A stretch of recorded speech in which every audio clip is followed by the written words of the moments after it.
What's going on, everyone? Welcome back to the show. So, as you guys all know, we have a government shutdown going on right now, and I want to talk about the polling that we're seeing right now. Are Republicans to blame? Are Democrats to blame? So I want to talk a little bit about all of this, and then what we could anticipate seeing in the future when it comes to this government shutdown. How long will this last? How will this affect our economy? So I want to talk about some of those things. But first off, you guys can do me a favor. If you watch this video and you find this information useful, please consider subscribing to the channel, liking the video, and sharing the video. Thank you. Okay, let's go ahead and take a look at this clip, and then we'll talk a little bit about it. Here we go. Arlette Saenz to join us. Arlette, what are the facts here, and what are Democrats saying to this?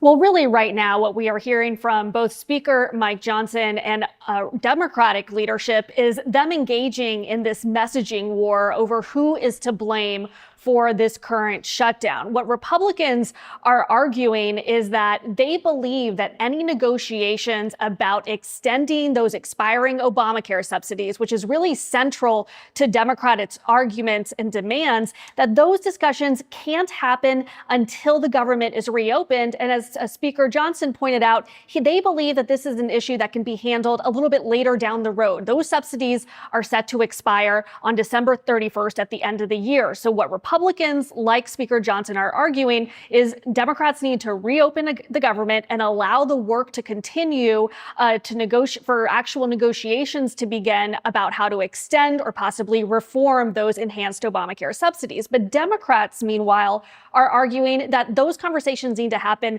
right now. And that is because Americans this very month will start to receive notice of how much their healthcare premiums are going to increase if those Obamacare subsidies are not extended. So they want to make sure that Americans are able to factor in what their healthcare will look like. Democrats want to see those extended permanently. Republicans, some have said that they want to see an extension. Some want some reforms to the program. But that's really at the heart of the debate right now, as both sides remain locked in with no negotiations in sight for how to end this shutdown. All right, Arlette Saenz, thank you so much. I want to bring in our CNN chief data analyst, Harry Enton, to look at the polling and this blame game. I mean, you're hearing these messaging wars, right, Harry? Walk us through what the numbers are saying about who Americans are blaming right now. Yeah, I just saw the speaker up there trying to place the blame on Democrats, but I got to be honest with you, you look at the polling data and they simply put not buying Speaker Johnson's arguments. What are we talking about? Well, why don't we just blame more for the 2025 shutdown? Normally, when you see Republican on the screen, that's a good thing because they're leading. But in this case, it's a bad thing because more Americans are blaming him for the shutdown. And you can see it's a sweep across the board. You look at the New York Times poll. Blame Republicans more by 7 points. How about the CBS poll? Came out yesterday. Blame Republicans more by 9 points. How about the Marist University poll? Blame Republicans more by 12 points. And then the Washington Post poll takes the cake, blaming Republicans more by 17 points. You average it all together, and we're talking about a double-digit margin in which more Americans are blaming the Republicans than the Democrats. Now, perhaps that shouldn't be so surprising to students of history. Why? Because we've had a number of shutdowns in the past. And which party almost always, or basically always, seems to get blamed? It's the Republican Party that always seems to get blamed, whether it's the 95-96 shutdowns, 2013, or the 2018-2019 shutdowns. And more importantly, what I think is so important is we are still at the beginning of this shutdown, right? What happens right now in the polling may not necessarily hold going forward. But historically speaking, what we've actually seen is that the party that gets blamed at the start of the shutdowns, 95, 96, 2013, 2018, 2019, is the same party that gets blamed by the end of the shutdown. So at this point, more Americans are blaming the Republicans than the Democrats. And historically speaking, those margins have tended to hold. That's interesting. So how many Americans dislike both sides here? You show the Republican side that right now Americans are blaming Republicans, but overall, what about both sides? Yeah, okay. So, we're talking, we saw the margins, right here where more folks are blaming Republicans than Democrats. But of course, what about people who don't like either side, right? What about this? So blame more for the shutdown. Look, you got Republicans at 39%, Democrats at 27%. But both sides equally, we're talking about a third of the American people, basically 30% on the average poll, who are blaming both sides equally. So this is not a case in which the American public is loving the arguments that Democrats are putting forward. It's more that they hate the Republicans more. And if given the choice, what we're really talking about is a majority of or a large portion of the American public who don't like really either side, in this situation. So the American people, I think, kind of just feel like losers in this situation. Is there any indication why Americans are more likely to blame Republicans for a shutdown, even if historically, as you showed in those numbers, it hasn't always been the Republicans in charge, but yet they still get the blame? Any indication why? Yeah, look, I think what's so important to recognize here is that, look, historically speaking, Republicans get the blame, but also what are we talking about? I think at this particular point, we're seeing who is instigating the shutdown and whether or not this thing is really going to last for a long period of time. And what I'll just say in this situation, what Americans want pre-shutdown, what we're talking about is 49% now in 2025 say they want their side to stand on principle. So we really have both sides locked in versus historically people want compromise, but now we're really split. So I expect this thing to just go on and on and on. And as a result, you have federal workers who won't potentially get, their paychecks, and this could really impact Americans. All right, Harry Hinton, thank you so much. Thank you. And so that was an interesting video clip there. Now, you saw the vast majority of people in the polling that they did, they are blaming Republicans for this. And what we need to really focus on, Republicans, at least some Republicans, are saying we're open to having this discussion about healthcare costs and premiums, but they don't want to get it right now. They want to open back up the government.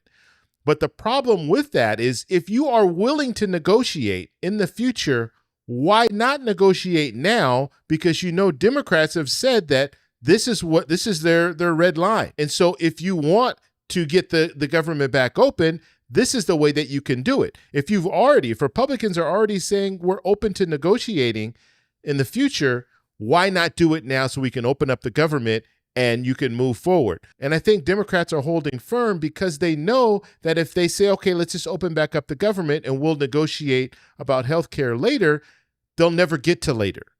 And that's the problem. Right now, Democrats do have leverage because they can say, okay, well, let's go ahead and talk about health care now because the government shut down. If you want to open it back up, let's talk about it now. They know that Republicans right now, and we're looking at polling showing that Republicans are taking more of the blame, and so something needs to happen. Republicans are going to have to give a little bit. And if they give a little bit and they start talking about health care costs and they start talking about the Obamacare premiums, then maybe they can work something out now, open up the government, and vote on something in the future to help when it comes to HCA. So we'll have to see what happens in the future when it comes to this. But I think right now, just looking at the polling, Democrats are not facing as much scrutiny as Republicans are. And we heard the president just talking about the fact that he's open to talking about healthcare and stuff like that. So we already are seeing the president saying, okay, something needs to happen because Democrats aren't budging. If Republicans don't budge, Republicans are probably going to be blamed more for this than the Democrats will be. And then you also have to look at what are they fighting for? What are the Democrats fighting for? The Democrats are fighting for healthcare costs, keeping the healthcare costs down. How many people out there are going to say, no, don't fight for that. We want to pay more when it comes to HCA. They're not going to say that. They're going to say, okay, you know what? This is actually a good fight to have. And so the topic that the Democrats chose to have a discussion about, it's a topic that every American is interested in. And they don't want to see premiums going up. And so the fact that Republicans are saying, no, we want just a clean CR, we don't want to talk about that now, it's not going to look good for them in the future. And then another thing that we need to talk about when it comes to a clean continued resolution, and all this means is they're just going to kick the can down the road. And so ultimately, if they vote for a clean resolution and they don't negotiate when it comes to health care, then that's all it is. It's just kicking the can down the road, and then they'll discuss the budget later. Now, already with the CR, with the continued resolution, that's a failure because the normal procedure is you get your 12 appropriations bills passed, and then you have a budget for 2026. And that's what this is all about, the budget for 2026. Republicans weren't able to move forward with these 12 appropriations bills and pass them. And that's why we're in the situation that we're in right now. And so the bottom line, if Republicans didn't want to face this continued resolution, they could have gotten the appropriations bills done. If they got those done and passed, then we wouldn't even be talking about this. There wouldn't even be needing to negotiate when it comes to healthcare. But the fact that they're trying to pass a continued resolution, now Democrats are saying, well, you know what? We want to talk about this now. So I want to know what you guys think. So let me know in the comments below. If you like this video, please give me a thumbs up. Please subscribe for more, and I'll talk to you in the next one. Bye. So that's all we have for this video. Make sure if you guys want to send me an email, you can do that, david@thetecshow.com. like the video, subscribe for more, and check out these videos over here for some more great content. Talk to you later. Bye.